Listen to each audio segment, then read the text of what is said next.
कि साइंस हम लोग लेकर चलेंगे। साइंस का मतलब सब लोग जानते हैं क्या होता है, विज्ञान। क्या होता है? विज्ञान, जो कि मुख्य रूप से हर एक मतलब स्कूल हो गया, चाहे प्राइवेट हो गया, सरकारी हो गया, जो बच्चे मतलब बढ़िया से पढ़ाई करना चाहते हैं, या बिहार के जितने भी बच्चे होते हैं सब जानते हैं कि सिलेबस चलता है कि 1 से लेकर 5 क्लास तक जो विज्ञान चलता है यानी साइंस चलता है, वे किसमें चलता है? इंग्लिश माध्यम। किसमें चलता है? इंग्लिश माध्यम।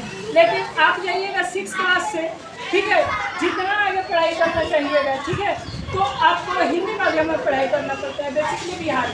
लेकिन आपको मान के चलते हैं डॉक्टर बनना है, ठीक है, या क्या बनना है, नर्सिंग करना है, ठीक है, नर्स बनना है, तो या कंपाउंडर बनना है, तो इस प्रकार के सेवा के लिए आपको आगे पढ़ाई करने के लिए आपको 2 मौका मिलता है। क्या आप हिंदी में पढ़ना चाहते हो या इंग्लिश में?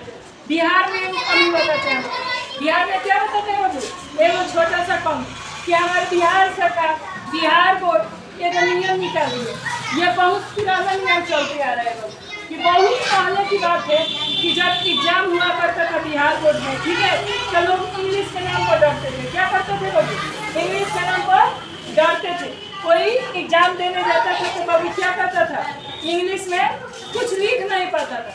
पहले के जो बच्चे थे ना, तो हमारे यहाँ बाबू अब आओगे जितने भी प्राइवेट स्कूल हो गया या सरकारी स्कूल में, नर्सरी LKG UKG में ही आप ABCD, ठीक है, या बुक रीडिंग बढ़िया से कुछ वर्ड में इंग्लिश में जान पा रहे हो। लेकिन पहले जमाने में ये नहीं था। क्या नहीं था?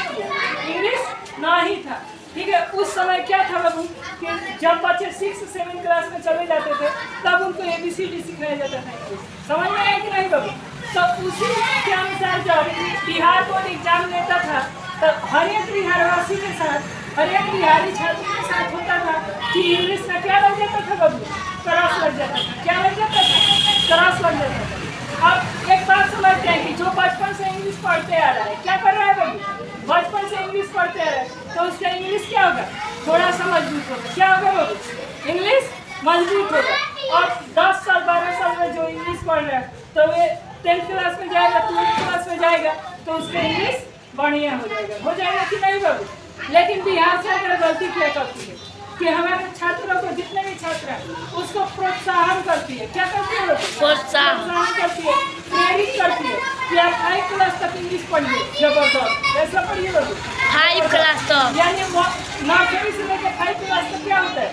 एकदम सब इंग्लिश माध्यम में मिलेगा। जितना भी मिलता है किसमें मिलता है बाबू? इंग्लिश माध्यम में, एक हिंदी छोड़ के। वही 6 क्लास से मिलेगा तो सब हिंदी माध्यम में मिलेगा। अब बिहार बोर्ड को ऐलान कर देता है बाबू 10th क्लास के जो फाइनल बोर्ड एग्जाम दोगे, ठीक है, तो उसमें जाओगे तो इंग्लिश में आपको अगर क्रॉस भी लग जाता है, क्या लग जाता है बाबू? क्रॉस भी लग जाता है, यानी फेल भी हो जाते हो। क्या हो जाते हो बाबू? फेल हो जाते हो। तभी भी उससे कोई लेना देना नहीं है। सरकार इसको क्या पास कर देती है? क्या करती है बाबू? पास कर देती है। यानी इंग्लिश का वैल्यू यहाँ पर 10th क्लास में खत्म कर देती है। लेकिन क्या करती है? 11th क्लास में जाओगे, 1 क्लास सुबह, तो इंग्लिश क्या कर दी बाबू? कंपल्सरी कर दी। क्या कर दी बाबू? कंपल्सरी। कंपल्सरी का मतलब होता है महत्वपूर्ण कर दी, इम्पोर्टेंट है, ठीक है।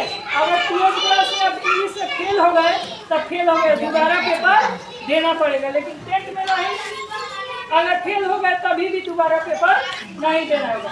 तो इसीलिए हम लोगों की जितना भी प्राइवेट संस्थाएं होती है वे लगातार नर्सरी से लेकर 5 क्लास तक इंग्लिश पढ़ाती है, ठीक है, हर एक माध्यम में, ठीक है, हर एक सब्जेक्ट में, ठीक है। 6 क्लास से क्या करती है? 1 तक इंग्लिश लेकर चलती है। तो 6 क्लास में प्राइवेट संस्थाएं 2 बार करके बनाती है। एवं BSc यानी बिहार बोर्ड के द्वारा एक हो जाए CBSE, ठीक है, यानी इंग्लिश माध्यम से। तो जो बच्चे को पसंद आता है इंग्लिश से स्ट्रॉन्ग हो जाता है, तो बहुत बच्चे इंग्लिश पढ़ते हैं और बहुत बच्चे क्या लेते हैं बाबू? हिंदी। तो हम लोगों के जितने भी बैच है यहाँ पर, ठीक है, ये हिंदी के हैं। क्या है बाबू? हिंदी के, जिन्होंने 6 और 7 क्लास किसमें पढ़ा है बाबू? हिंदी में पढ़ा है, ठीक है। और 7 क्लास में साइंस से स्टार्ट करते हैं, तो साइंस के मतलब 7 क्लास में बहुत लोगों को दिक्कत होने लगेगा कि सर भी साइंस कहा था प्राइवेट सरकारी वाला के, तो उन लोगों को कुछ समझ नहीं आता। तो उनके लिए क्या बोलना पड़ेगा? विज्ञान। क्या बोलना पड़ेगा? विज्ञान। लेकिन आप लोग समझिएगा कि साइंस और विज्ञान एक ही है। क्या है बाबू? एक ही है। जैसे काऊ और गाय एक ही है, सिर्फ भाषा का अंतर है, उसी तरह से साइंस और विज्ञान एक ही है, सिर्फ भाषा का अंतर है।